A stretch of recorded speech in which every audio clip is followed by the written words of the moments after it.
کیا اجازت دیتے؟ تو ایسا نہیں ہو سکتا۔ جی، اس میں سوال یہ ہے کہ کہتے ہیں ایک صاحب کہ میں کسی فقہ کو فالو نہیں کرتا ہوں، میں انڈیا سے تعلق رکھتا ہوں، میرے والدین ایک خاص فقہ یعنی حنفی فقہ کو فالو کرتے ہیں، تو میرے لیے کیا تجویز ہے؟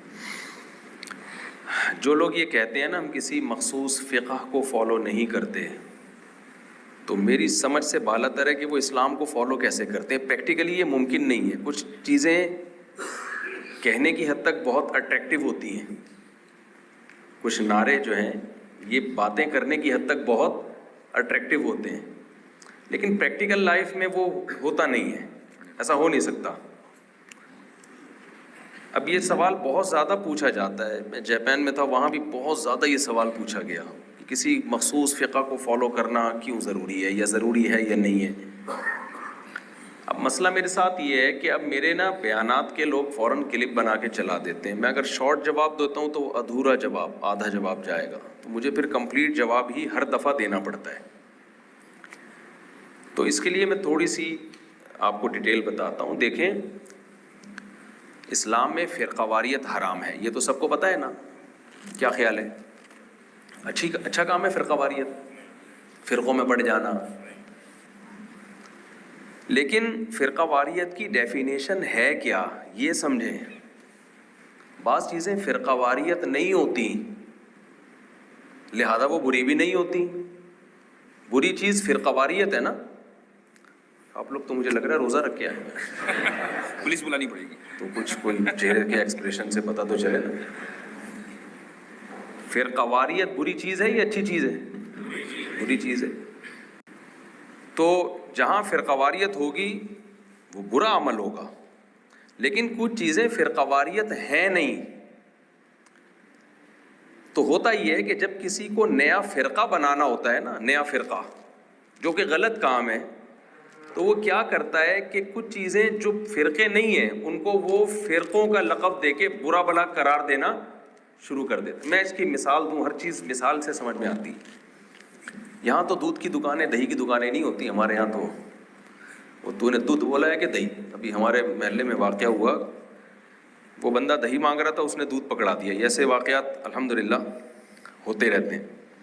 پھر اس کو کہہ رہا تھا تو نے دودھ بولا تھا کہ دہی، تو اس کا اسٹائل ایسا تھا مجھے ذہن میں بیٹھ گیا۔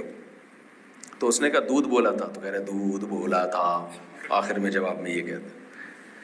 تو آپ نے کسی بھی شاپ پہ بہت زیادہ رش دیکھا کہ لوگ بہت آ رہے ہیں شاپ پہ، وہ دودھ کی دکان ہے، یہ لسی کی دکان ہے، بہت بک رہی ہے۔ ایک شخص کو اپنی نئی دکان کھولنی ہے، اب اس کو پہلے والی دکان بند کرانی پڑے گی، تو اب وہ یہ تو کہہ نہیں سکتا کہ دودھ کی خرید و فروخت حرام ہے۔ وہ کیا کہے گا کہ بھائی کرپشن کیا ہے؟ حرام ہے۔ ملاوٹ کیا ہے؟ حرام ہے۔ دیکھو ملاوٹ حرام ہے تو اس سے دودھ خریدنا حرام ہے۔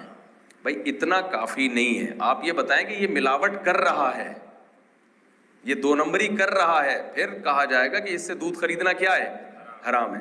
تو آج کل اسکالرز ایک بہت بڑی مسٹیک کر رہے ہیں، لوگوں کو بہت مس گائیڈ کر رہے ہیں۔ وہ یہ کر رہے ہیں کہ جب کسی اسکالر نے کوئی نیا فرقہ بنانا ہوتا ہے تو پہلے جتنے مکاتب فکر چل رہے ہیں جو فرقے نہیں ہیں ان کو وہ فرقہ قرار دینا شروع کر دیتا ہے تاکہ لوگ وہاں سے ہٹیں، اور جو نیا فرقہ جو لیٹسٹ 2024 میں بن رہا ہے لوگ اس کو فالو کرنا شروع کر دیں، اور اس کو نام فرقے کا نہ دیں، نام اس کو قرآن و سنت کا دیں۔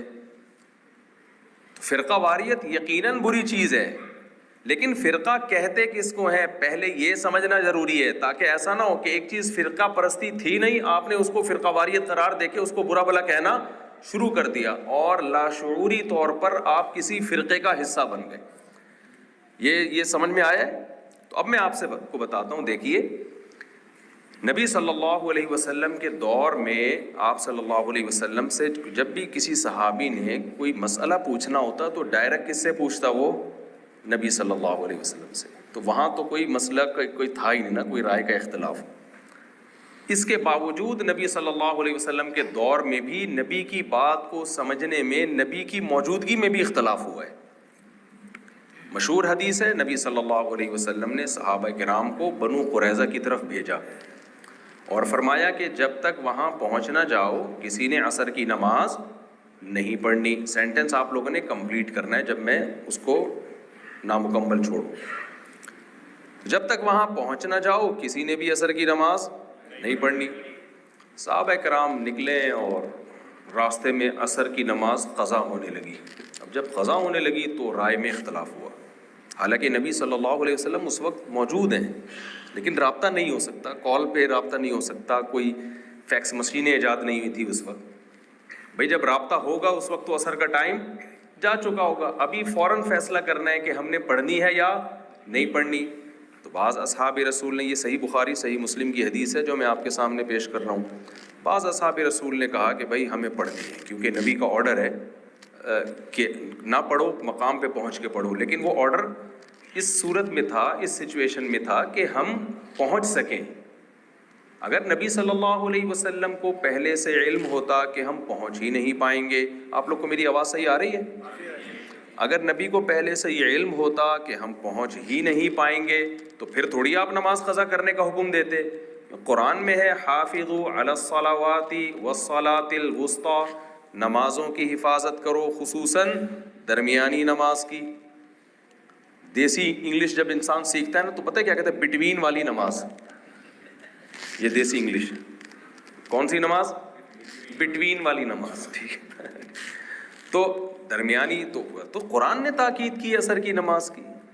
باقی نبی صلی اللہ علیہ وسلم نے جو فرمایا تھا کہ مقام پہ پہنچ کے پڑھنا ہے, تو وہ تو اس لیے کہ کوئی خطرہ ہوگا, جیسے ہم کہتے ہیں نا بھائی گھر جا کے اطمینان سے یہ کام کرنا. تو نبی کو کوئی علم تھوڑی تھا کہ ہمیں نماز راستے میں قضا ہو جائے گی.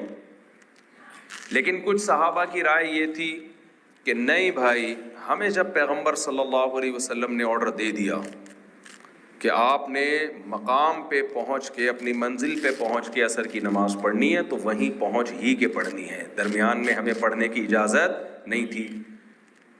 تو جن کی رائے یہ تھی کہ حدیث کا مطلب یہ ہے کہ خطرات کی صورت میں, یعنی حدیث میں تعویل کی, انہوں نے قرآن کو سامنے رکھا اور تعویل کس میں کی؟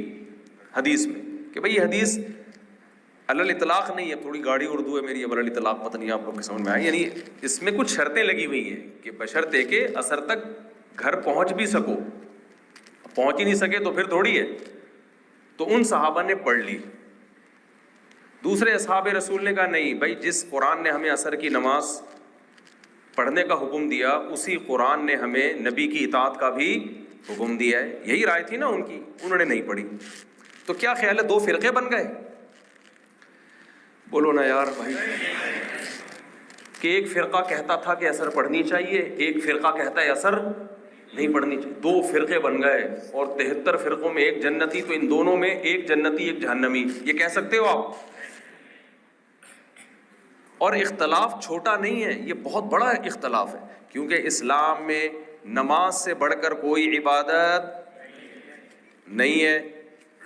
پھر نماز میں یہ نہیں ہے کہ ہاتھ کانوں تک اٹھانے ہیں کہ نہیں اٹھانے, رفع الیدین کرنا ہے کہ نہیں کرنا, آمین زور سے یا آہستہ, کہتے سبھی ہیں, زور سے کہنی ہے کہ آہستہ. یہ بہت چھوٹا اختلاف ہے. اختلاف یہ ہو رہا ہے کہ پڑھنی ہے یا نہیں پڑھنی ہے. اور پھر پڑھنی ہے یا نہیں پڑھنی میں بھی نہیں کہ آپشنل ہے کہ پڑھ لیں تو ثواب, نہیں پڑھیں وہ کہہ رہے ہیں نہ پڑھنے میں زیادہ ثواب, وہ کہہ رہے ہیں پڑھنے میں نہ. اختلاف یہ کہ کہہ رہا ہے پڑھنا فرض ہے, دوسرا کہہ رہا ہے پڑھنا جائز نہیں ہے. اور تیسرا اختلاف بھی اس نماز کے بارے میں جس کی تاکید باقی چاروں نمازوں سے سب سے زیادہ ہے. تو اتنی سنگین نوعیت کا کسی فروعی مسئلے میں اختلاف اس سے بڑھ کر نہیں ہو سکتا. اس کے باوجود دو اپوزٹ رائے سامنے آئی ہیں. لیکن جب یہ لشکر نبی صلی اللہ علیہ وسلم کے پاس پہنچا ہے تو آپ نے کسی کو بھی ملامت نہیں کی. آپ نے اپنی خاموشی سے دونوں کو, کیونکہ نبی کی خاموشی یہ بھی تقریر ہے. مفتی یاسر صاحب سے آپ بعد میں پوچھ لیں, آپ کو حدیث کے اصول بتا دیں گے. نبی کوئی عمل دیکھ کے خاموش ہو جائیں تو یہ خاموشی اصل میں خاموشی نہیں ہوتی, کیونکہ نبی پر تو بیان واجب ہے نا. اگر غلط ہے تو آپ پر لازم تھا کہ آپ کہیں غلط. آپ کی خاموشی یہ اس نے بتا دیا کہ یہ دونوں کیا ہیں, ٹھیک. میں سمجھا پا رہا ہوں اپنی بات؟ اب ہوا یہ ہے کہ رسول اللہ صلی اللہ علیہ وسلم کے دور کے بعد بھی بہت سے لوگوں کے پاس حدیث پہنچی، کسی کے پاس ایک حدیث پہنچی، کسی کے پاس نہیں پہنچی، کسی کے پاس حدیثیں پہنچی لیکن ایک کی نظر میں اس کا مطلب کچھ اور ہے، دوسرے کی نظر میں اس کا مطلب کچھ اور ہے، تیسرے کی نظر میں اس کا مطلب کچھ اور ہے۔ تو صحابہ اور تابعین کے ابتدائی دور تک یہ سیٹ اپ اسی طرح چلتا رہا، لیکن اس میں جس کو جس مفتی پہ اعتماد ہوتا وہ اس سے مسئلہ جا کے پوچھ لیتا۔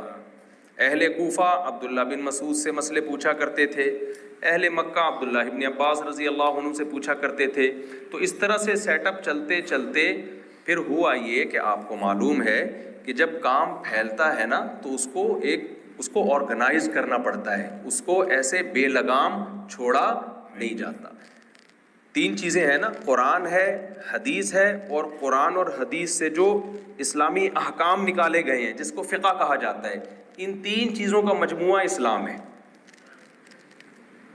غلط بات تو نہیں کی میں نے اب تک؟ بھائی تین چیزیں ہیں نا، قرآن، حدیث، اور قرآن اور حدیث سے جو حلال و حرام کا جو یعنی جو آرڈرز ہیں قرآن میں، یہ جائز ہے، یہ ناجائز ہے، اس کو کیا کہا، اس کے لیے ٹرم ایجاد ہوئی ہے، اس کو کیا کہا جاتا ہے؟ فقہ۔ تو یہ تین چیزیں کیا کہلاتی ہیں؟ اسلام تو ان تین چیزوں کا مجموعہ ہے نا۔ تو اب ہوا یہ کہ قرآن کو بھی مرتب کیا گیا، حدیث کو بھی مرتب کیا گیا، فقہ کو بھی مرتب کیا گیا۔ اب حیرانگی اس پر ہوتی ہے کہ قرآن بھی نبی کے دور میں مرتب نہیں تھا، اس پر کسی کو اشکال نہیں ہوتا اور کوئی یہ نہیں کہتا کہ ہم وہ والا قرآن پڑھیں گے جو نبی کے دور میں تھا۔ یہ جو عثمانی ہے، مصحف عثمانی، یہ والا نہیں پڑھنا ہم نے، کیونکہ یہ تو عثمان نے مرتب کیا ہے۔ حدیث کے بارے میں کوئی یہ نہیں کہتا کہ ہم وہ والی حدیثیں لیں گے جو نبی کے دور میں تھیں۔ امام بخاری تو بہت بعد میں آئے ہیں، انہوں نے جو مدون کی ہیں، بخاری کی حدیثیں ہم نہیں پڑھیں گے، ہم تو وہ پڑھیں گے جو نبی کی ہیں۔ لیکن جہاں فقہ کی بات آتی ہے تو بھائی فقہ بھی تو مدون ہوا ہے تابعین، تبع تابعین کے دور میں، اسلامی حکام بھی تو ریٹن فارم میں لائے گئے ہیں، تو اس کو فالو کرو۔ کہتے ہیں نہیں، یہ تو نبی کے دور کے گزرنے کے بعد کوئی تیسری صدی میں، کوئی چوتھی صدی میں اس کو مرتب کیا گیا ہے، لہذا ہم اس کو فالو نہیں کرتے۔ تو یہ عجیب سی بات ہے یا نہیں؟ اب میں بتاتا ہوں قرآن میں کیا ہوا۔ نبی صلی اللہ علیہ وسلم کے دور میں قرآن اس ترتیب پہ نہیں تھا جس ترتیب پہ آج ہم قرآن مجید کی تلاوت کرتے ہیں۔ یہ ترتیب ہے حضرت عثمان کی بنائی ہوئی۔ حضرت عثمان کے دور تک ایسا ہوتا تھا کہ سب کے پاس اپنے اپنے قرآن تھے، جس کو پشتو میں کہتے ہیں اخپل قرآن۔ نبی کے دور میں کسی نے بھی کوئی مصحف تیار کیا، کسی میں سورہ آل عمران پہلے آ رہی ہے تو سورہ مائدہ بعد میں آ رہی ہے، کسی میں سورہ مائدہ پہلے آ رہی ہے، کسی میں بعد میں آ رہی ہے، کسی میں تو کوئی صورتیں ہیں ہی نہیں، ان کو زبانی یاد ہے، انہوں نے کہا لکھنے کی ضرورت ہے ہی نہیں۔ جیسے عبداللہ بن مسعود رضی اللہ تعالیٰ عنہ کوفہ میں تھے، ان کے پاس جو قرآن تھا اس میں سورہ فلق اور سورہ ناس لکھی بھی نہیں تھی، انہوں نے کہا یہ تو بچوں کو یاد ہوتی ہے، اس کو لکھنے کی کیا ضرورت ہے، اور کہا جاتا ہے سورہ فاتحہ بھی نہیں تھی اس میں۔ اب اگر اسی طرح سیٹ اپ چلتا رہتا نا تو بعد میں امت میں تلواریں چلتی ہیں۔ کیا خیال ہے بھائی؟ شروع میں تو یہ سیٹ اپ چلتا رہا بھائی سب۔ تو ہوا یہ کہ آذربائیجان جب فتح ہوا نا، رشیا کی جو ریاستیں تھیں، آزاد ریاستیں ہیں، آذربائیجان، حضرت حذیفہ بن یمان رضی اللہ تعالیٰ عنہ نے دیکھا کہ لوگوں میں قرآن مجید میں اختلاف پیدا ہونا شروع ہو گیا۔ ایک کہہ رہا ہے میرا والا قرآن یہ صحیح ہے، دوسرا کہہ رہا ہے میرا والا صحیح ہے، تیسرا کہہ رہا ہے میرا، حالانکہ سارے صحیح تھے، ترتیب کسی کی ادھر کسی کی ادھر۔ تو حضرت حذیفہ بن یمان، حضرت عثمان کا دور خلافت تھا، حضرت حذیفہ نے حضرت عثمان کو خط لکھا کہ حضرت یہ امت اسی طرح اختلاف کا شکار ہوگی جیسے یہود و نصارہ شکار ہوئے، تو آپ ان کو ایک قرآن پر جمع کریں، اس کو مرتب کریں، حکومتی سطح پہ اس کی ترتیب ہونی چاہیے، اور آفیشلی پھر وہی پوری دنیا میں رائج ہوگا۔ اس میں چند صحابہ کو اختلاف بھی ہوا، لیکن حضرت عثمان نے گن پوائنٹ پہ یہ کام کروایا ہے۔ گنیں نہیں تھی اس دور میں، تلوار پوائنٹ پہ آپ کہہ رہے ہیں، تیر پوائنٹ پہ آپ کہہ رہے ہیں۔ لوگ اس پہ بھی منا لیتے ہیں، یہ دیکھو مولوی صاحب جھوٹ بول رہے ہیں، گن تو تھی نہیں۔ اب تو کراچی میں تو گن پوائنٹ بھی نہیں، بم پوائنٹ چل رہے ہیں۔ اب جو ہمارے ہاں کام ہو رہے ہیں وہ کس طرح ہو رہے ہیں؟ بم پوائنٹ پر۔ وہ اکثر میں شعر سناتا ہوں نا، کوئی پتھر سے نہ مارے میرے دیوانے کو۔ پہلے تو اصل تھا نا گانے میں، پرانے زمانے کے گانے کا شعر ہے، حسن حاضر ہے محبت کی سزا پانے کو، کوئی پتھر سے نہ مارے میرے دیوانے کو. تو کراچی میں اس کو چینج کر دیا گیا ہے. آج کل کی جو محبوبائیں ہیں وہ اتنا لفٹ نہیں کراتی عاشقوں کو, تو وہ کہتی ہیں کہ بھئی کوئی پتھر سے نہ مارے میرے دیوانے کو, بم کا زمانہ ہے اڑا دو سالے کو. ٹھیک ہے نا. تو اب کیا ہوا, حضرت عثمان رضی اللہ تعالیٰ عنہ نے کیا کیا بھائی کہ صحابہ کی ایک جماعت بلا کے یہ جو الحمد سے لے کے والناس تک آج ہم جس ترتیب پہ قرآن پڑھ رہے ہیں اس ترتیب پہ جمع کیا, اور اس کے علاوہ جس کے پاس نسخے تھے سب سے لے کے جلا دی, آگ لگا دی اس. اور اسلامی سلطنت بہت پھیل چکی تھی. کوفہ میں حضرت عبداللہ بن مسعود کے پاس بھی فوجیوں کو بھیجا کہ قرآن دو اپنا. حضرت عبداللہ بن مسعود نے کہا میں کیسے دے دوں, میں نے نبی کے دور میں لکھا ہے, میں نہیں دوں گا. چھپا لیا اس کو. تو پھر وہ حضرت علقمہ اور اسود کا دور جب آیا, حضرت عبداللہ بن مسعود کا انتقال ہوا, پھر جا کے وہ بھی ضبط کر لیا گیا.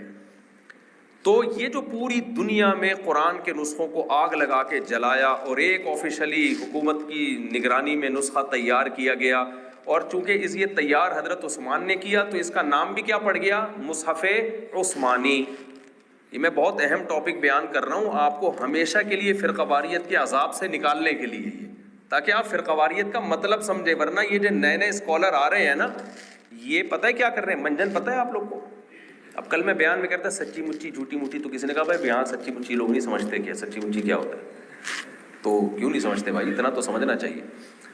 تو منجن پتہ ہے, منجن کی اصطلاح پتہ ہے نا, نہیں اچھا یہ کسی کمپنی ہے مجھے لگ رہا ہے, میں نے کہا چلو فائدہ اٹھاؤ. اسی کو کہتے ہیں منجن بیچنا. آپ سمجھ میں آ گیا منجن کسے کہتے ہیں, اسی کو کہتے ہیں منجن. اچھا. تو منجن فرقہ واریت کا منجن, یعنی یہ ایک ایسا نعرہ ہے کہ اس کا منجن بکتا ہے, اور نئے اسکالر آ کے نیا فرقہ نکالتے ہیں, آپ کو پوری امت سے ہٹا دیتے ہیں کہ یہ جتنے اسکالرز گزرے ہیں یہ سب ان کو بیچاروں کو کچھ بھی نہیں پتا تھا. اصل میں ہم ہیں جو قرآن و سنت کو فالو کرتے ہیں. تو یہ منجن ہے. تو یہ اس لیے میرا یہ ٹاپک بہت امپورٹنٹ ہے, آپ اس کو بہت غور سے سنیے. تو اب کیا ہے, حضرت عثمان نے ایک مصحف مرتب کیا. تو اب اگر کوئی کہتا نہیں, کیونکہ یہ مصحف, پہلے میں آگے حدیث کی طرف آؤں پھر یہ اس بات کو آخر میں لے کر آؤں گا. اسی طرح نبی صلی اللہ علیہ وسلم کے دور میں حدیثیں مرتب نہیں تھیں, نہ سندوں کی بحثیں تھیں. یہ سیٹ اپ اسی طرح چلتا رہا.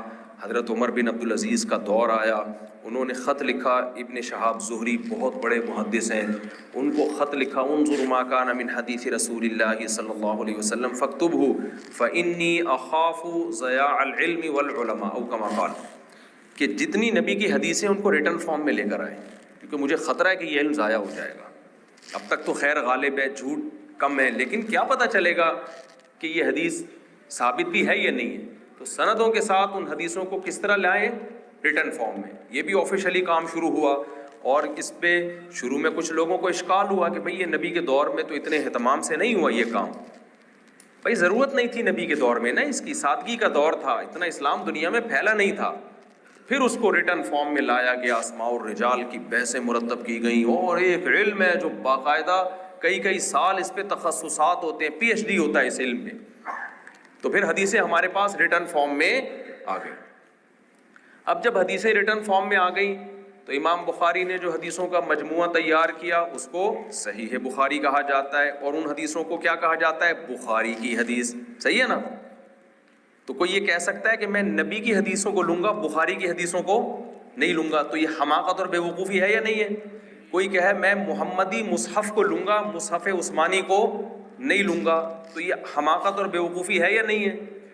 تو اسی طرح یاد رکھو, قرآن و حدیث میں تیسرا سیٹ اپ آتا ہے, قرآن و حدیث کی ڈیپتھ میں جا کے مسائل اخذ کرنا, حلال حرام, جائز ناجائز, یہ مستحب ہے, یہ مکروہ ہے, یہ ناجائز ہے, طلاق اس طرح سے ہو جاتی ہے, اس طرح سے نہیں ہوتی, وراثت کے جو گہرے احکام ہیں. تو اس میں بھی شروع میں بڑی سادگی تھی. جس کو کوئی مسئلہ پوچھنا ہوتا وہ وقت کے مفتی کے پاس جا کے پوچھ لیتا. صحابہ زندہ تھے اور ان کی رائے پر اعتماد کرتا. لیکن یہ سیٹ اپ اس طرح چل نہیں سکتا تھا. اسلامی حکومتوں کو ریٹن فارم میں لا چاہیے تھا کہ نہیں چاہیے تھا؟ اب آپ جج پہ تھوڑی چھوڑ سکتے ہیں کہ جب کوئی مسئلہ آئے آپ کے پاس آپ قرآن و حدیث میں غور کر کے اپنی رائے قائم کریں. جج کے پاس سینکڑوں مسائل آتے ہیں. پھر ججز کا بھی شروع میں ایسا ہی تھا کہ جج خود قرآن و حدیث پہ غور کرتا تھا ڈائریکٹ. صحابہ کے دور میں جب کوئی مسئلہ آتا تو جو قاضی تھے نا اس وقت کے وہ مجتہد تھے, وہ پہلے وہ دیکھتے کہ قرآن کیا کہتا ہے, پھر حدیث کے بارے میں دیکھتے, پھر نہ ملتا تو اجتہاد کرتے. تو کیا یہ ہمیشہ کے لیے یہ سیٹ اپ چلایا جا سکتا تھا؟ بھائی ججز میں 1 نمبر بھی ہوتے ہیں, 2 نمبر بھی ہوتے ہیں, کس کے مینٹل لیول اتنا ہے یا نہیں ہے, کس کے پاس اتنی نالج ہے یا نہیں ہے. تو ایسے کبھی بھی دنیا میں حکومتیں نہیں چلتی, عوام بھی نہیں چل سکتی ایسے. اسی طرح عوام کو بھی یہ پرابلم. اب اس زمانے میں تو خیر غالب تھی, مخصوص مفتیان کرام تھے, مشہور فقہا تھے, لوگ ان سے جا کے مسئلہ پوچھ لیا کرتے تھے. بعد میں یہ سیٹ اپ اسی طرح سے چلتا, اگر چلتا رہتا تو پاکستان میں آپ کو پتہ ہے پتھر اٹھاؤ تو مفتی نکلتا ہے. ہر پیڑ, وہ کہتے ہیں نا, علامہ اقبال نے کہا تھا کہ ہر شاخ پہ الو بیٹھا ہے, انجام گلستان کیا ہوگا. کسی باغ میں ہر شاخ پہ تتلیاں بیٹھی بھی اچھی لگتی ہیں, اگر 1-2 الو بھی گھوم رہے ہوں تو بھی کوئی فرق, گارڈن سے اس کے حسن میں کوئی فرق نہیں آتا. لیکن اگر گارڈن کی, باغ کی ہر شاخ پہ ہی الو بیٹھا ہوا ہو تو وہ گارڈن رہے گا.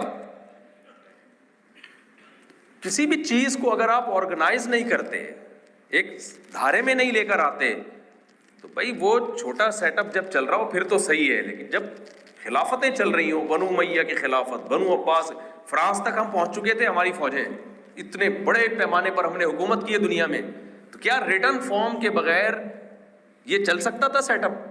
تو پھر کیا ہوا ہے, ضرورت کہتے ہیں ایجاد کی ماں.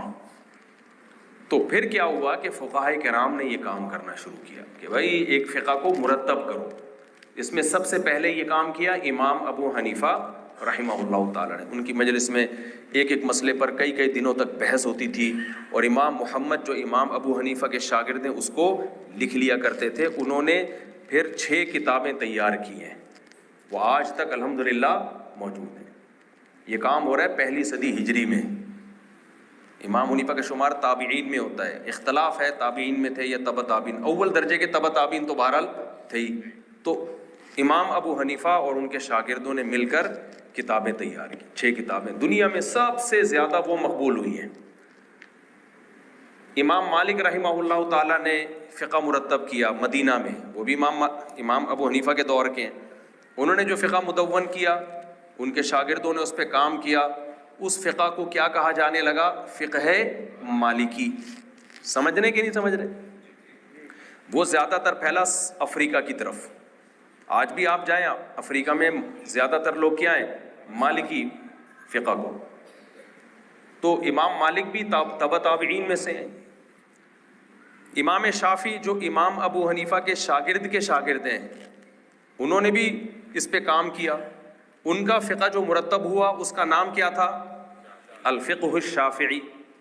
امام شافعی کے شاگرد ہیں امام احمد جو امام بخاری کے استاذ ہیں, انہوں نے بھی کام کیا اور ایک فقہ مرتب کیا, اس کا نام کیا ہے؟ الفقہ الحنبلی. میں سمجھا پا رہا ہوں؟ تو جب انہوں نے فقہ مرتب کیا, بہت سے مسائل تو ایسے تھے کہ چاروں کی رائے اس میں سیم. چاروں کی رائے کیا تھی؟ جب قانون لکھا ہے نا تو سب کا اتفاق ہو گیا, بھائی رمضان کے روزے کیا ہیں؟ فرض ہیں. 5 نمازیں کیا ہیں بھائی؟ فرض ہیں. زندگی میں حج کتنی دفعہ فرض ہے؟ یہ بھی تو ان کی کتابوں میں لکھا ہوا ہے. لیکن اس پہ دلائل اتنے واضح تھے کہ اس میں کسی کا اختلاف. بولو داڑھی بڑھانا کیا ہے؟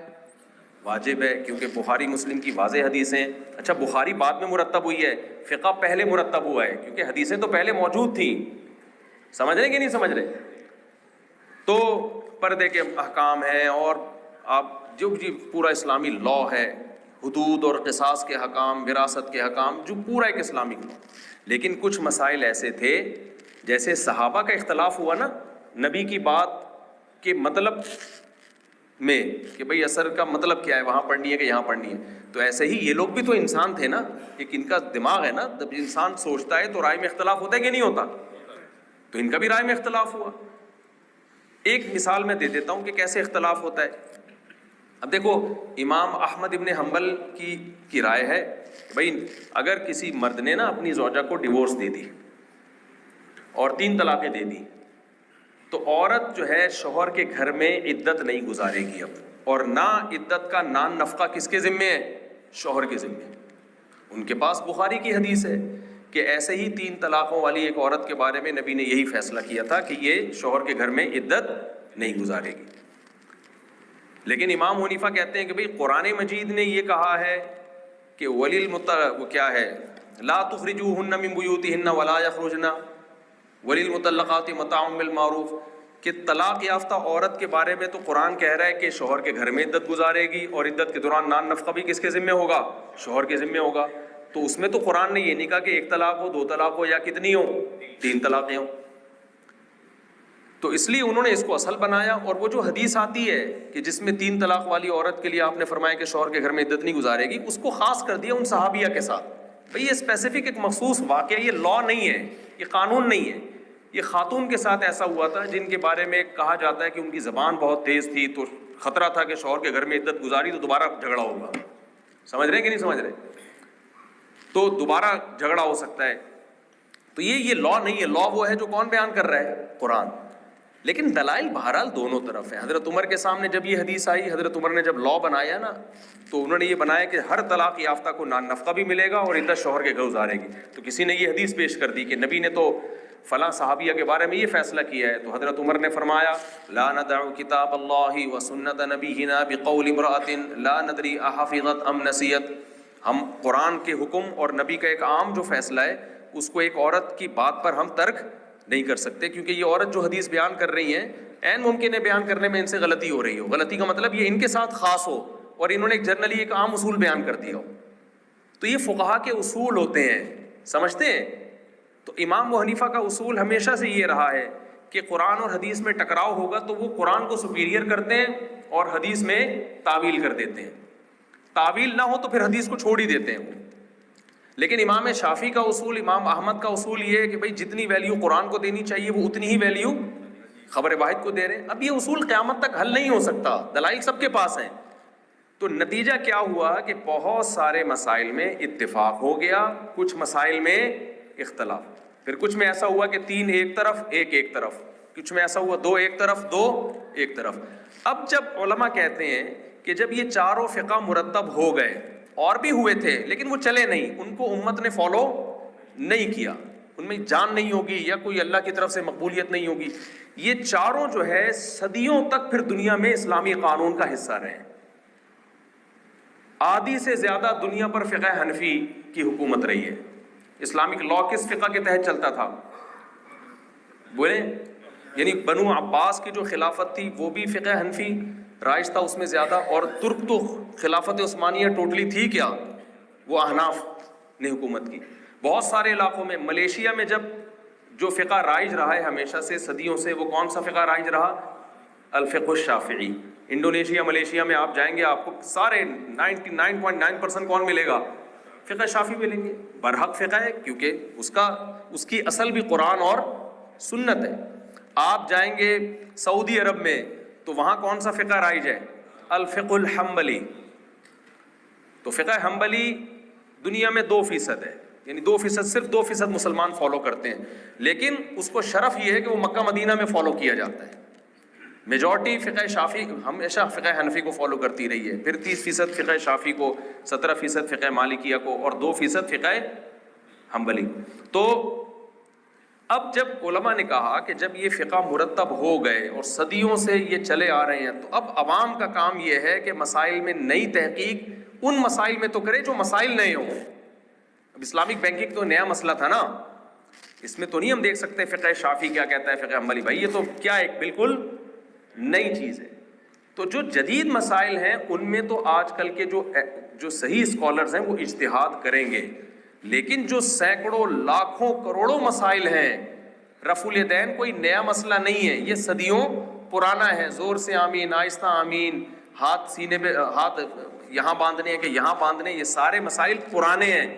علماء نے یہ فتویٰ دیا جب یہ فقہ مرتب ہو گئے, دنیا میں رائج ہو گئے, کہ بھئی جیسے اب مصحف عثمانی ہی کو فالو کیا جائے گا, کوئی نیا مصحف مارکیٹ میں لانے کی ضرورت نہیں ہے. لائے گا اس کے ناجائز ہونے کا فتویٰ دیا جائے گا, چاہے وہ حدیث سے ثابت ہی کیوں نہ ہو.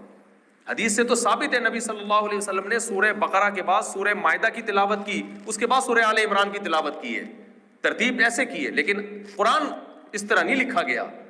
قرآن میں سورہ آل عمران پہلے ہے اور مائدہ بعد میں ہے، حالانکہ بخاری میں اس کے اگینسٹ ہے جو نبی نے تلاوت کی ہے، ایک روایت ہمیں ملتی ہے۔ لیکن بھائی جب ایک چیز اجماع ہو گیا ہے تو اب آپ سوائے اس کے کہ لوگوں میں کنفیوژن پیدا کریں اور کچھ بھی حاصل نہیں ہوگا، چاہے آپ بخاری سے ہی دلیل لے رہے ہوں۔ تو اسی طرح یاد رکھیں جب حدیثیں مرتب ہو گئیں تو اب جو مرتب شدہ حدیثیں انہی کو فالو کیا جائے گا۔ تو جب قرآن و سنت سے مسائل نکال لیے گئے اور پھر وہ رائج ہو گئے امت میں اور اس پہ فتویٰ دے دیا گیا، تو جو بھی کسی فقہ کا مفتہ بھی قول ہے، یعنی مفتہ بھی کا مطلب فقہ میں اقوال تو بہت ملتے ہیں، یہ بھی رائے یہ بھی رائے ہے، لیکن فتویٰ کس پہ دیا گیا ہے، کس کو فقہ کا حصہ بنایا گیا ہے۔ تو اب جب وہ چل گیا ہے نا تو پھر اب وہاں سے نکلیں گے تو امت ٹوٹتی چلی جائے گی، امت جڑے گی نہیں۔ سمجھ میں آ رہی بات؟ تو اس لیے سب علماء نے فتویٰ دیا کہ اب آپ پر لازم ہے کہ انہی چاروں فقہ میں سے کسی ایک کو پراپر فالو کریں اور باقی تینوں کو بھی آپ برحق سمجھیں۔ تو یہ ایک ایسا پیکج علماء نے دیا کہ اس سے اچھا پیکج کوئی ہو نہیں سکتا۔ اس کے علاوہ بہت سارے پیکج اور ہیں، ایک یہ کہ ہم چاروں میں جس کو چاہیں جب چاہیں فالو کریں، یہ کہنے میں بہت اچھا ہے، پریکٹیکل لائف میں یہ ممکن نہیں ہے۔ اس سے شہوت پرستی کا، خواہشات نفسانیہ کا دروازہ کھلتا ہے۔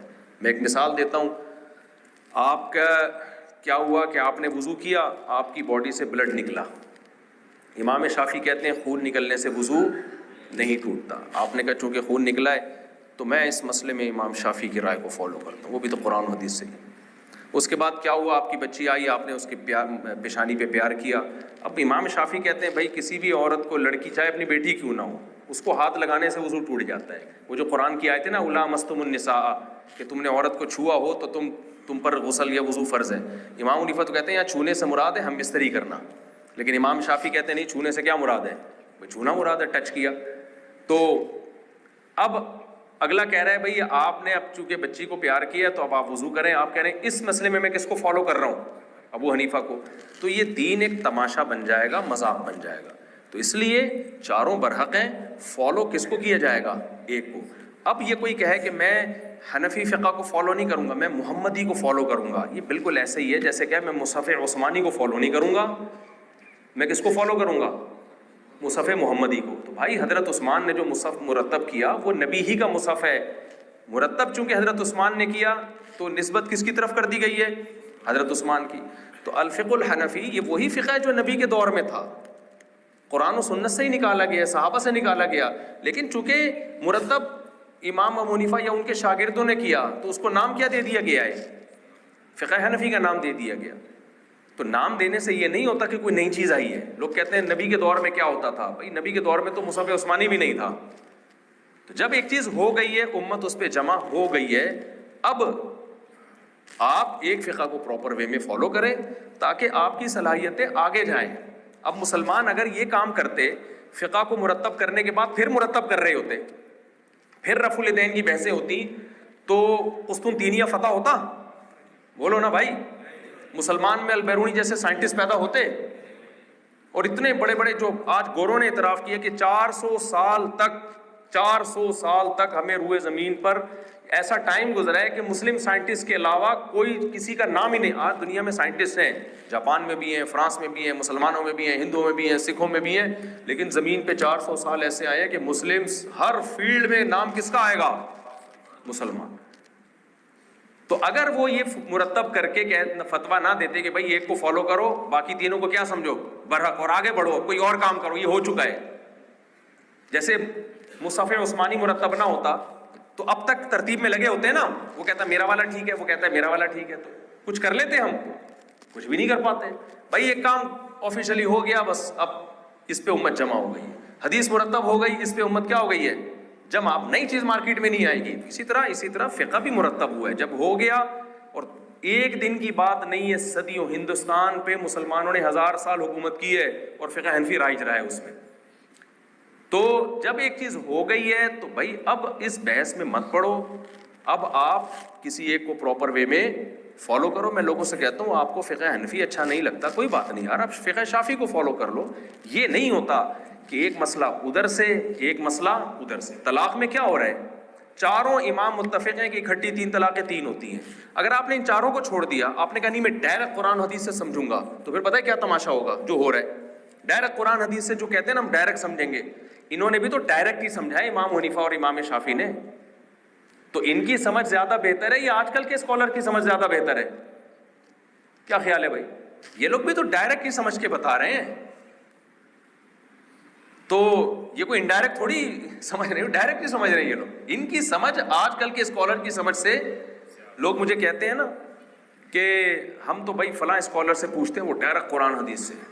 میں کہتا ہوں ابو حنیفہ نے بھی کوئی تورات انجیل سے تھوڑی مسئلہ بتایا ہے, کہاں سے بتایا وہ بھی تو قرآن حدیث سے ہی بتاتے ہیں. تو اب کیا ہوتا ہے کہ اگر آپ اب تو کیسے کنفیوژن ہوتی ہے, اب میں آپ کو بتاتا ہوں, ایک مثال دے کے بس پھر اگلے سوال کی طرف آتے ہیں. میں بہت معذرت ہے کہ اتنے لمبا جواب نہ دیتا نا تو یہ بڑا, بس 40 سوال ہو رہے ہیں, صرف 40, جلدی جلدی سمیٹتے ہیں بس ہم کو. تو اب کیا ہوتا ہے کہ اب میں آپ کو بتا رہا ہوں, یہ میں نے بتایا تھا نا کہ کسی ایک فقہ کو پراپر وے میں آپ فالو نہیں کرتے تو چل نہیں سکتے, آپ چھلانگے مارتے رہو گے, آپ خواہشات نفسانیہ کے غلام بن جاؤ گے. تو اب ہو کیا رہا ہے, طلاق دینے کے بعد چاروں امام تو متفق ہیں, 3 ہو گئی, حالت حیض میں دی تو بھی ہو گئی, لیکن آپ چاروں سے باہر نکلتے ہو کہ نہیں ڈائریکٹ, تو پھر سعودیہ کے مفتیوں کی رائے الگ ہے, سعودیہ کے ایک مفتی کی رائے الگ, دوسرے مفتی کی رائے الگ. پاکستان میں صرف طلاق کے بتا دوں, ہمارے ہاں جو اسکالر ڈائریکٹ قرآن و سنت سے نا, جو کہتے ہیں اپنا حنفی نہ شافعی ہم ڈائریکٹ, ان میں کچھ اسکالر ایسے ہیں جو وہی رائے رکھتے ہیں جو چاروں اماموں کی ہے. وہ کہتے ہیں بھائی قرآن و حدیث سے یہ بات ثابت ہے روز روشن کی طرح کہ اکٹھی 3 ہوتی ہے, حالت حیض میں بھی ہو جاتی. انہی لوگوں میں ایسے لوگ, ان میں ایسے لوگ بھی ہیں جو کہتے ہیں نہیں جب اکٹھی 3 آپ نے دی ہیں تو 1 ہوگی. اچھا چلو 1 تو ہو جائے گی نا, اس پر سب کا اتفاق ہے نا, اس میں بھی 2 رائے ہیں کہ اگلے دفعہ اگلے مہینے جب آپ نے دوسری دی تو کچھ کہتے ہیں دوسری جب ہوگی جب پہلی طلاق سے رجوع کیا ہو, اور کچھ کہتے ہیں نہیں پہلی سے رجوع نہ بھی کیا ہو تو بھی دوسری میں دوسری ہو جائے گی. سمجھ رہے ہیں کہ نہیں سمجھ رہے؟ پھر وہ پہلی والی اگر حالت حیض میں دی تھی تو اس میں 2 رائے ہیں, کچھ کہتے ہیں ہوتی ہے, کچھ کہتے ہیں نہیں ہوتی. اور بھی آ رہا ہے, یہ تو میں کوئی طلاق ایسوسیشن تو نہیں کھول کے جا رہا نا یہاں پہ جو آپ کہ میں اتنی مثالیں دوں. اتنی رائے ہیں, تبھی میں ان لوگوں سے کہتا ہوں کہ جو چاروں میں سے کسی فقہ کو فالو نہیں کرتے چلو نہ کرو, لیکن 5واں کوئی فقہ مرتب تو کرو. آپ 5واں کر دو یار مرتب, ہم کہیں گے وہ بھی ٹھیک ہے تو یہ بھی کیا ہے ٹھیک ہے, لیکن مرتب تو کرو نا. یہ نہیں ہے کہ ایک فتویٰ اس اسکالر سے وہ کچھ اور, ادھر جاؤ تو وہ کچھ اور, ادھر جاؤ تو وہ کچھ اور, ادھر جاؤ تو وہ کچھ اور. آپ کہہ سکتے ہو کہ اس طرح تو یہاں بھی ہے, احناف میں بھی, حنفیوں میں بھی وہ کچھ اور, لیکن وہ بہت محدود ہے, بہت محدود, اور وہ بھی جدید مسائل میں ہوتا ہے. قدیم مسائل میں تو پوری دنیا میں آپ کہیں بھی جاؤ گے ایک ہی رائے ملے گی, آپ بہت کم اختلاف ملے گا آپ کو. تو اس میں پھر بڑے اختلافات ہیں, بہت زیادہ. تیمم میں اختلاف, نماز میں اختلاف, رفع الیدین رکن ہے, مستحب ہے, فرض ہے, کیا ہے, اس میں اختلاف. تو اتنا زیادہ ہے نا کہ میں وہ آپ کو ایک واقعہ بتا کے بس یہ سوال کا جواب ختم کرتا ہوں کہ کیسی بے لگام اونٹ کی طرح بن جائے گی امت, بے لگام اونٹ. اور یہ جتنے نئے نئے اسکالرز آ رہے ہیں نا جو گمراہی پھیلا رہے ہیں, ان کی وجہ یہی ہے کہ اس چاروں فقہ سے یہ کیا کر دیا انہوں نے, خروج کر دیا ہے. تو پھر جب خروج کر دیا تو وہ ادھر پھینک رہا ہے بیٹھ کے, ایک دوسرا ادھر پھینک رہا ہے, تیسرا ادھر پھینک رہا ہے. لوگ کہتے ہیں یہ ہے اصل, دوسرا کہتے ہیں نہیں اصل میں کون ہے یہ ہے, تیسرا کہتا ہے بھائی یہ دونوں منجن بیچ رہے ہیں, اصل کون ہے. تو ٹوٹل 7-8 آدمی بچیں گے جو جنت میں جائیں گے. تو وہ مجھے چٹکلا سنانے دیں, کیونکہ امت میں تو جتنے بڑے بڑے علماء گزرے ہیں 99% تو انہی چاروں میں سے کسی ایک کو فالو کرتے ہیں. آپ کو پتہ ہے جب آپ حدیث کی تحقیق کرو گے نا, کوئی بھی کرے گا آج, وہ ابن حجر کے بغیر نہیں کر سکتا. حافظ ابن حجر کا نام سنا ہے نا, جن کی صحیح بخاری کی شرح فتح الباری. جتنے بھی علماء جب بھی حدیث کی تحقیق کی یہ حدیث صحیح ہے یا ضعیف ہے, اس میں گھوم پھر کے سب کہاں جائیں گے, علامہ ابن حجر. یہ تو پکے شافعی تھے, ساری دنیا کو پتہ ہے یہ کیا تھے, شافعی تھے. حدیث کی شروحات میں جب آپ جاتے ہیں, حدیث کی 2 کتابیں مشہور ہیں نا, بخاری اور اس کے بعد مسلم. بخاری کی سب سے بہترین شرح ابن حجر کی ہے, وہ بھی شافعی تھے. اور صحیح مسلم کی سب سے خاندانی شرح امام نووی کی ہے, وہ بھی کیا تھے, شافعی تھے. اور آپ اگر کہہ دو یہ شافعی ہونا حنفی ہونا فرقہ واریت ہے, تو یار یہ امت تو 99% تو یہ تو فرقواریت میں مبتلا رہی ہے. تو بھائی یہ فرقواریت حنفی ہونا یا شافی ہونا یہ فرقواریت میں داخل نہیں ہے, یہ تو وہ اختلاف. تو جس نے جو فقہ مرتب کر دیا اس کو اس کا نام دے دیا گیا. سمجھتے ہیں کہ نہیں سمجھتے ہیں؟ تو اب میں یہ مثال دیتا ہوں. ایک صاحب تھے, میرے پاس فون آیا ان کا, وہ اہل حدیث تھے, مجھ سے مسئلہ پوچھنے لگے کہ وہ ایک لڑکی مجھے پسند آئی ہے, اس کے ابا راضی نہیں ہے نا, تو میں اس سے شادی کرنا چاہتا ہوں. اچھا مجھے اسٹائل سے لگ گیا کہ یہ کوئی اہل حدیث ہیں, کچھ باتوں سے نا اندازہ ہو گیا کہ اب کیسے ہوا, پھر کبھی چھاؤں میں ملیں گے تو انشاءاللہ. تو کہنے لگے کہ میں اس سے نکاح کروں. میں نے کہا آپ اہل حدیث ہیں؟ کہتے ہیں ہاں. میں نے کہا اہل حدیث کے یہاں نہیں ہوتا یہ نکاح, لڑکی کا ولی جب تک راضی ہے. تو جس نے جو فقہ مرتب کر دیا اس کو اس کا نام دے دیا گیا. سمجھتے ہیں کہ نہیں سمجھتے ہیں؟ تو اب میں یہ مثال دیتا ہوں. ایک صاحب تھے, میرے پاس فون آیا ان کا, وہ اہل حدیث تھے, مجھ سے مسئلہ پوچھنے لگے کہ وہ ایک لڑکی مجھے پسند آئی ہے, اس کے ابا راضی نہیں ہے نا, تو میں اس سے شادی کرنا چاہتا ہوں. اچھا مجھے اسٹائل سے لگ گیا کہ یہ کوئی اہل حدیث ہیں, کچھ باتوں سے نا اندازہ ہو گیا کہ اب کیسے ہوا, پھر کبھی چھاؤں میں ملیں گے تو انشاءاللہ. تو کہنے لگے کہ میں اس سے نکاح کروں. میں نے کہا آپ اہل حدیث ہیں؟ کہتے ہیں ہاں. میں نے کہا اہل حدیث کے یہاں نہیں ہوتا یہ نکاح, لڑکی کا ولی جب تک راضی نہ ہو نکاح. بولو. امام شافعی کی بھی یہی رائے ہے کہ نہیں ہوتا. امام حنیفہ کی ایک رائے ہے کہ وہ ہو جاتا ہے, لیکن اس میں فتویٰ یہ ہے کہ کفو ہو, اس کا جوڑ کا ہو, ہم پلہ ہو. تو دونوں کے دلائل ہیں اپنے اپنے, ان کی دلیل ہے. میں نے کہا دلائل دونوں طرف ہوتے ہیں. بعض دفعہ آپ اسکالر کو سنتے ہیں نا, حدیث کا ریفرنس, وہ بھائی جان وہ اپنے مطلب والی تو حدیث پیش کر رہا ہوتا ہے, اس کے اگینسٹ جو جا رہی ہوتی وہ پیش نہیں کرتا. جیسے لا نکاح الا بولی ہے, حدیث ہے کہ ولی کے بغیر نکاح نہیں ہوتا. تو ہمارے پاس بھی تو حدیث ہے, بخاری کی حدیث ہے. ایک صحابیہ نبی کے پاس آئیں کہ یا رسول اللہ آپ مجھ سے نکاح کر لیں. تو آپ نے تو نہیں پوچھا کہ آپ کے ابا راضی ہیں کہ نہیں. پھر ایک صحابی نے کہا میرا نکاح کرا دیں. آپ نے فرمایا چلو ان کا نکاح کرا دیا. تو وہ بغیر ولی کے ہو رہا ہے. تو وہ یہ لوگ اس میں تعویل کرتے ہیں. تو بھائی آپ اس میں تعویل کرتے ہو تو ہم اس حدیث میں تعویل کرتے ہیں, وہاں ولی کا کیا مطلب ہے. اور پھر قرآن سے بھی ہم استدلال کرتے ہیں. تو ہر ایک کا اپنا اپنا استدلال ہے. اب ہم دوبارہ سے ہی مناظرے شروع کرتے ہیں, بحثیں, تو وہ تو وہی کام جو 1200 سال پہلے ہوئے, امت وہی دوبارہ شروع کر دے گی. تو پھر آگے کہاں بڑھیں گے ہم. وہ میں بتا رہا تھا نا, امت اگر وہی رفع الیدین پہ جھگڑ رہی ہوتی تو اتنے ملکوں کو فتح کرتی کیا. اتنے بڑے بڑے سائنٹسٹ پیدا ہوتے, ترکی بھی فتح نہیں ہوتا, اور یورپ تک ہماری, اسپین میں ہماری خلافتیں قائم نہ ہوتی. ہم تو وہی بس لڑ رہے ہوتے ایک دوسرے سے نا, کہ وہ نا آمین کا مسئلہ اب تک حل ہونے کا تھا. بالکل ایسے جیسے ان صحابہ میں جب اختلاف ہوا نا کہ عصر کی نماز یہاں پڑھنی ہے یا قضا کرنی ہے, انہوں نے سوچا کہ اب رائے میں اختلاف ہوا, تھوڑی دیر بحث کی ہوگی انہوں نے, اس کے بعد انہوں نے کہا جس کو سمجھ میں آ رہا ہے پڑھ لے, جس کو نہیں آ رہا وہ نہیں پڑھے. یہ نہیں کہ اب ہم یہیں بیٹھ کے اس پہ مناظرہ کریں گے. تو وہ اب تک وہیں بیٹھے ہوتے, وہ 1400 سال کے بعد بھی کہاں ہوتے, وہ آگے بنو قریظہ جہاں ان کو جانا تھا وہاں نہیں جاتے وہ. تو یہ نئے نئے اسکالر جو قرآن و سنت کا لیبل لگا کر آپ کو فقہ سے ہٹا رہے ہیں, فقہا سے, یہ آپ کو دوبارہ اسی جنگ میں جھونک رہے ہیں جو ہم 1200-1300 سال پہلے نمٹا چکے ہیں. تو یہ اچھا کام نہیں, امت میں جوڑ نہیں رہے ہیں, یہ امت کو جوڑ کے نام پہ توڑ رہے ہیں. سمجھتے ہو کہ نہیں سمجھتے. تو میں کیا واقعہ بتا رہا تھا. ہاں, تو انہوں نے مجھے فون کیا کہ بھائی وہ لڑکی کے ابا راضی نہیں ہے. میں نے کہا آپ اہل حدیث ہیں؟ کہہ رہے ہاں. میں نے کہا اہل حدیث کے یہاں نہیں ہوتا نکاح. کہہ رہے میں کسی مسلک کو فقہ شقہ کو فرقہ نہیں, وہ یہ قرآن حدیث بتاؤ. میں نے کہا آج تک آپ مسائل اہل حدیث سے پوچھتے رہے. انہیں کہہ رہے ہاں.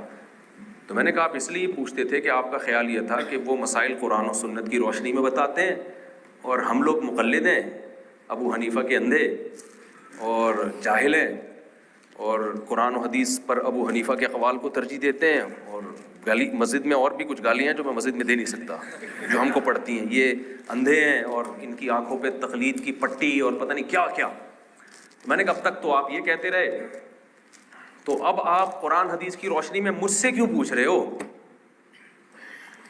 کہہ رہے بھائی آپ مجھے ٹو دا پوائنٹ بات کرو, قرآن و سنت کی. سمجھ آ گیا. میں نے اس کو جواب نہیں دیا. میں نے کہا پہلے حدیث سے ہی پوچھو یہ مسئلہ. تو یہ دین کیا بن جائے گا, تماشا بن جائے گا. تو تماشا نہ بناؤ. جب ایک فقہ مرتب ہوگی, ہاں علماء کی رائے ہی بعض دفعہ فیصلہ کرتی ہے کہ اس میں ہمیں دوسرے فقہ کو فالو کرنا ہے. جیسے اسلامک بینکنگ میں کچھ مسائل ہم نے ضرورت کی وجہ سے امام مالک کے فقہ سے لیے ہیں. سمجھتے ہیں کہ نہیں سمجھتے؟ اس کے بغیر چل نہیں سکتے تھے. اسی طرح کسی عورت کا شوہر گم ہو جائے تو بقیہ فقہا کے ہاں بس وہ انتظار ہی کرے گی, اور صحابہ سے ہمیں ثبوت ملتا ہے کہ ساری زندگی انتظار کرے گی, کیونکہ زندہ ہے نا, یقین تھوڑی ہے مر گیا ہے, تو کیسے اس کسی کی بیوی کسی اور کو پکڑا دیں بھائی. لیکن جب یہ بہت ہونے لگا, ہندوستان میں بلوا ہونے لگا, تو حضرت مولانا اشرف علی تھانوی رحمۃ اللہ نے تحریک چلائی کہ بھائی اس میں ہمیں فقہ مالکیہ کے قول کو لینا چاہیے. تو جہاں علماء ضرورت محسوس کرتے ہیں تو فقہ مالکیہ میں یہ کہ 4 سال انتظار کرے گی, اس کے بعد اس کا نکاح قاضی جج ختم کر سکتا ہے. تو جہاں علماء ضرورت محسوس کرتے ہیں وہاں خود ہی نکلتے ہیں, عوام کو اجازت نہیں ہے, اس سے بے لگام ہو جائے گی عوام. بے لگام سمجھتے ہیں؟ بے لگام اونٹ ہوتا ہے نا, اونٹ کب ادھر جا رہا ہے کب ادھر جا رہا ہے, تو کچھ بھروسہ تھوڑی ہوتا ہے اس کا. تو علماء خود اتنے فنڈامنٹلسٹ علماء نہیں ہے جتنا آپ علماء کو سمجھتے ہو. اب حج کے مسائل میں, حج میں ایک کراؤڈ ہوتا ہے, تو وہاں بھی ہم خود فتویٰ دے دیتے ہیں کہ بھئی یہاں امام شافعی کا قول لے لیا جائے, مجبوری ہے, تو وہ نہیں, وہ اس پہ فتویٰ دیا جا سکتا. تو جہاں ضرورت ہوتی ہے علماء خود فتویٰ دیتے ہیں, علماء کی ٹیم بیٹھتی ہے, پینل بیٹھتا ہے, بہت آپس میں. ایسا نہیں ہوتا کوئی مفتی اٹھے اور فتویٰ دے دے, اس کی اجازت نہیں ہے. باقاعدہ اس پہ اجلاس ہوتے ہیں, بہت بحثیں ہوتی ہیں, اس کے بعد پھر اس پہ فتویٰ دیا جاتا ہے. تو یہ جواب سمجھ میں آ گیا کہ نہیں آ گیا؟ چلو بھائی آگے چلتے ہیں. جی ہاں, اگلا سوال